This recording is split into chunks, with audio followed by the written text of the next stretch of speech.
And it's Sunday the 5th of March, getting colder again, bit of a cold snap coming down from up north. Went for a ride on this yesterday up to Truxton Airfield, great ride, and did a bit of motorcycle training to be a CBT instructor. My next challenge, but in the meantime I've left the molasses in the tank because they might take a bit more grunge out, and also protects the tank from going rusty if there's molasses in there. But my next focus on this great project on which I've embarked is to focus on the intricacies of the engine, which I've successfully fit in the frame, and now I am sorting out the gearbox and making sure there's no worn parts in there. I've got Rupert Ratio's book there, here we can see, and it tells me what to look for in terms of wear of the pinions, selector forks, shafts, and I can't see much wear at all, to be honest. No burrs, no overheating, blue marks, and the only thing I can see is on that rear spring, you can see there's a step where the quadrant has been rubbing against it, and so I don't know if that's just normal wear or if that's excess wear. But what I'm going to do is put the gearbox together with the inner timing cover on, a bit of oil, and see if I can change gears and successfully. And if there's any sort of problems, then I'll know how I'll have to come back to the gearbox. It's not too much effort to put the inner timing cover on, and I'll be putting the timing wheel on as well, and make sure the cams are in the right order, and got the push rods in, and that the timing marks are all lined up. You see a little dot there, and then I'll be putting the distributor in. I'm going to change all the contact points and condenser, just a matter of course. And that's it, I think. And then I'll be able to turn the engine over and see if there's any oil flowing through as it should do, and if there's any seepage back causing wet sumping. But I won't be able to do that until I've got the kickstart on, and now I can turn the engine over using the kickstart. Right, and in the meantime, I am focusing on my head and going to lap in these valves, which I've put in there. I've also put in the spark plug, because what I've seen on YouTube is a way of testing to see if the valves are seated correctly, because if you pour water in, then you can then see if the water comes into the container underneath, and that means it's leaking past the valves. So what I'm going to do is put the water in now.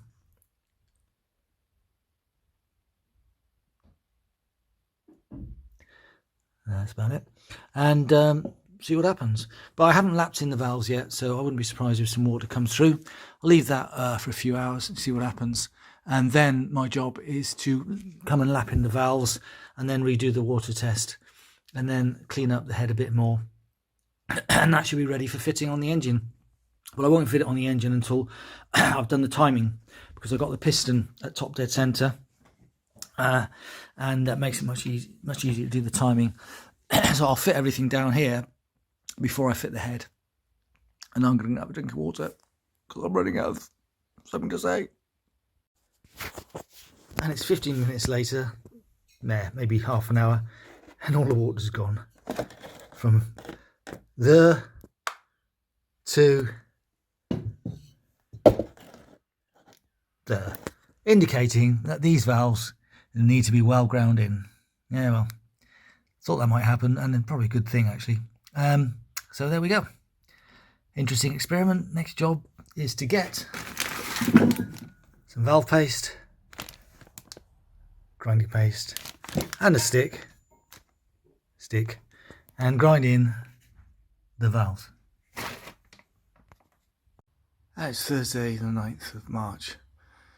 Wet day today, and there's a lot of snow around up north, but it's precipitation that's been much needed because we haven't had much in the last few weeks. And I've been shopping.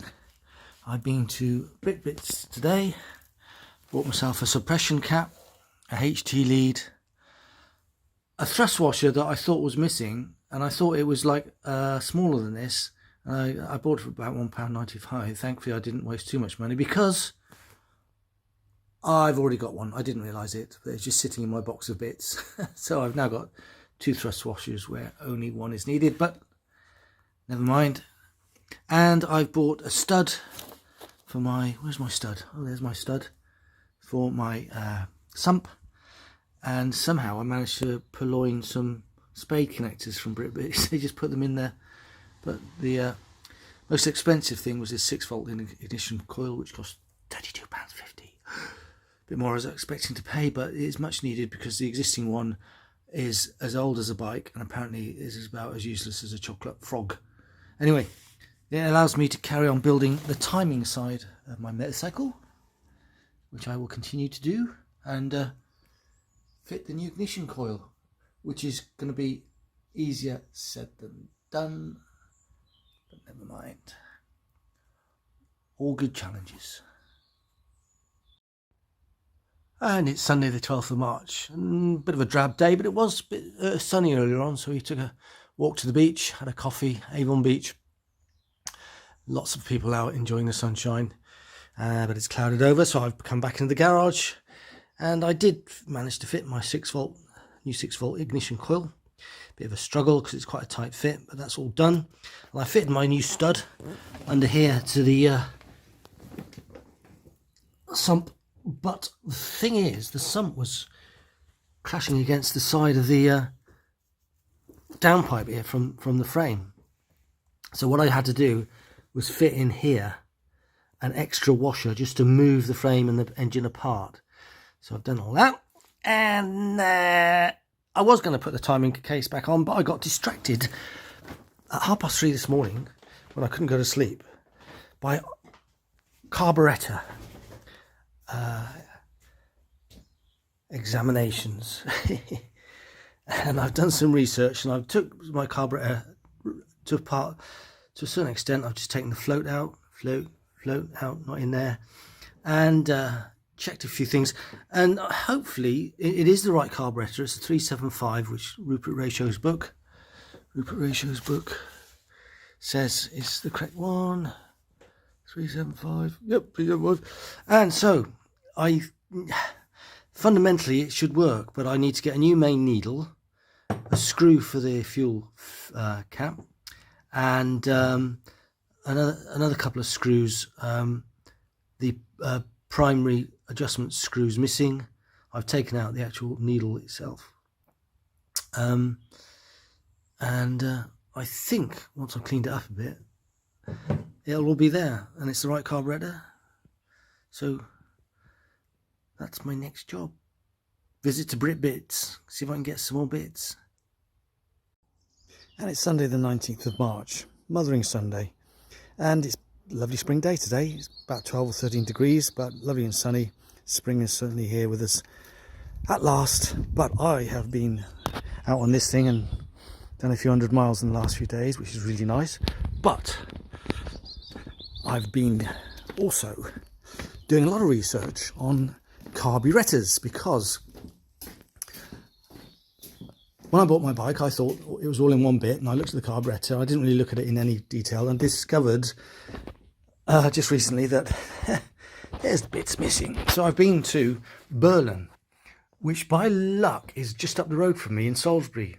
Could be anywhere in the country, but they're just up the road, and they've been looking at Amel carburetors for about 100 years, I think, by the looks of their shop. And I've had to spend £87, and I've had to do a lot of research and brush myself up on how carburetors work. And then I've been to the shop, and I've bought a choke and its guide and a spring. I've had to buy a new reservoir and its needle valve, because I'm told that the old reservoir has got a soldered joint, and that gets corroded by ethanol in modern petrol. So I bought one of them, £17. A nice gasket, and some other gaskets, by the way, all the gaskets I need, and O-rings. And then I bought a throttle spring and some screws for the reservoir cap. Sorry, that's the choke spring, that's the throttle spring. And what else? Oh yes, we got a main jet, a needle jet, and a pilot jet. But I forgot to buy the needle that goes in the needle jet, so another trip to Berlin is needed. I've got a banjo bolt, I got a nice filter, like nice filters. And what else we've got? The air screw and the throttle stop screw. So I'm now going to put that all together in the carburetor and clean it up a bit. Now here's the interesting thing. This throttle, which needs a good clean, was a bit sticky in the bore. And I took it to the local motorcycle shop, and the guy's got 30 years of experience, and he said the flange has been over tightened, causing a warping of the body, which means your throttle's sticking and you need to do something about it. Then I went to Berlin's and I spoke to the guy who's got 30 years of experience, and he took a look at the flange, did a little measurement and said, your flange is fine. So I think all I need to do is clean up this throttle valve, clean up the bore, and hopefully just get rid of some oxidation. That means that the throttle will move up and down quite nicely in the bore. I'll put all this lot in and then take a ride up on the cruise missile I just showed you to buy a needle valve. And then that'll be hopefully the carburetor up and running and ready to fit on the said motorbike. And it's an hour later, and I've put everything together. I gave it a bit of a shine on that thing there. Yeah, and gasket down there, gasket there, O-ring, 3 gaskets here on the fuel entry there, 1 at the banjo bolt. And I'm not sure if I got these right, so when I go to the shop, I've got to go to the shop to get the needle valve, and also just double check that I know how to put the choke and the throttle spring in, and push it all down together. I think there's a bit of a technique there which I need to understand. Yeah, so everything seems to have gone according to plan. Just now need to take another visit to Berlin, or might go to Fecht, not sure, and get some advice on making sure I've got the washers and in the right orifices, and how to fit the throttle valve and buy a needle. And that should be the carburetor done. I've got a brochure that tells me how to tune it. Brochure, there we go, carburetor tuning, brochure, lots of stuff. But I'll only need to really use this once I start trying to fire up the engine. That's today's work done. Yeah, I think it's time for a beer. When it's Wednesday the 22nd of March, and it's getting more and more spring-like, and I've been for another little ride on this beastie. I got a bit wet last time. Never mind, cleaned up well, but I've also been to Berlin again to get my needle valve there and its clip there. So I've now got to install those in the carburetor there. I've also bought a, then I went off to Fecht and bought a throttle cable and a choke cable, which is exactly the same cable.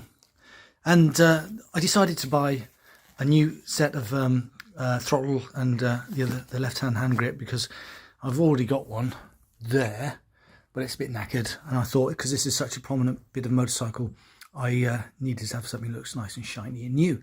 And biggest expenditure yesterday was this stuff, engine oil. I'm going to need quite a lot of that, because I'll be going through it, because there's going to be a lot leaking out. So today's job is to fit the needle to the carburetor. Hopefully that will all work. And swap some of those washers around, because the guy in the shop said that I got them in the wrong order. And then, if all goes well, I'm going to go onto the timing side of this engine and hopefully fit the inner timing cover and fill it up with oil, and then make sure that the gears work, and test the lubricating, the lube pump, the oil pump. So it's going to be a very interesting but very pleasant Wednesday afternoon of tinkering. And it's Thursday the 23rd of March and it's persisting down, which is good because last thing we want to do is be standing in queues for bottles of water or standpipes in the summer. So we need a bit of rain. Just wish it would rain between midnight and 4 o'clock in the morning, but never mind. So I've been busy on my project, but it's been one of those days. 3 steps forward, 2 steps back. I've been down to Brick Bits this morning. Saw Ray Fisher, who's been doing the same job for over 70 years, and I bought 2 of these adjuster screws to enable me to fit the throttle and choke cables, and I fitted the needle and rearranged the washers as recommended by FECT, and so my carburettor is now done. And I also bought at Brick Bits 2 Allen screws for my primary chain case cover, and I bought a tab washer. So I could tighten up my timing pinion nut, but I had a bit of a setback. The torque is 55 foot-pounds, so I set it on there. I did the other side, the primary case nut, but this nut started going round and round and round and didn't get tight. And what's happened is that the nut is made of some Chinese crap. It's totally stripped. There ain't a thread left in there.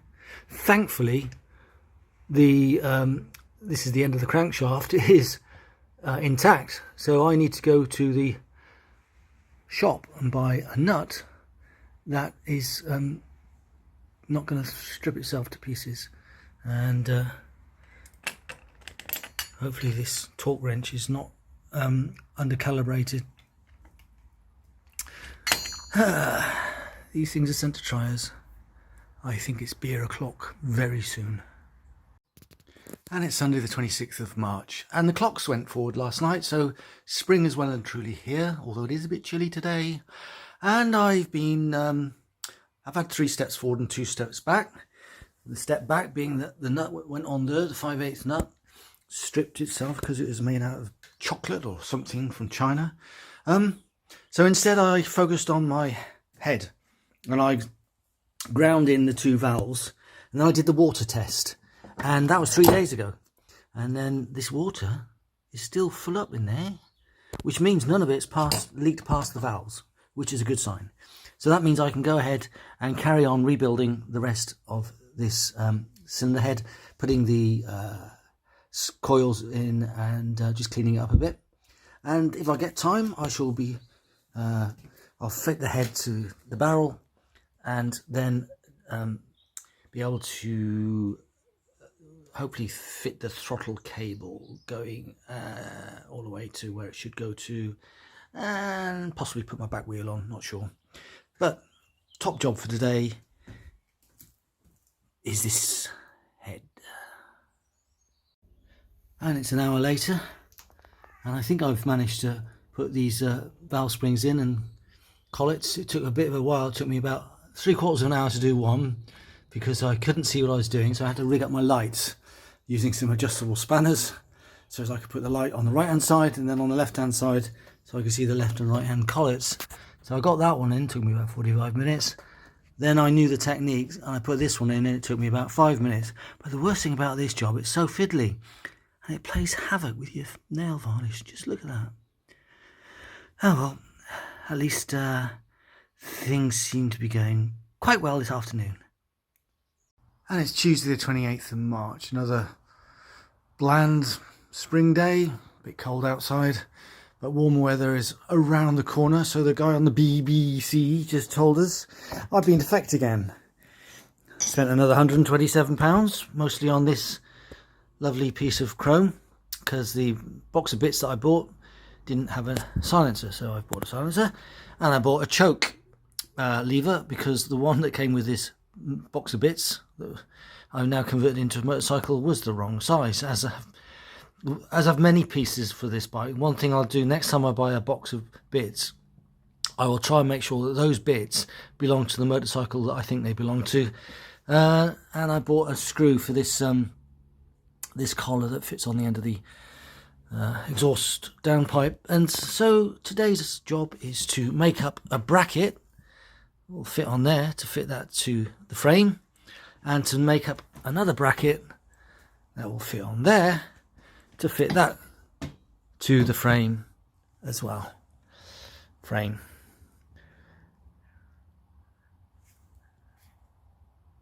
Another afternoon of fun and games. And it's an hour later, and I've discovered that this downpipe, which was sold to me with the bike as a C15 downpipe, it doesn't fit, because it's an inch higher than the exhaust port, the exhaust hole. That bolt there should be horizontal with that mount there, and if it is horizontal, then that is an inch higher than it should be. And if I try and make it fit, then it won't fit around the front right footrest, and it won't fit underneath the rear right footrest either. So I'm going to go to Brit Bits on Thursday and take this along and compare it with one that definitely is for a C15, and if necessary I'll have to spend some more money.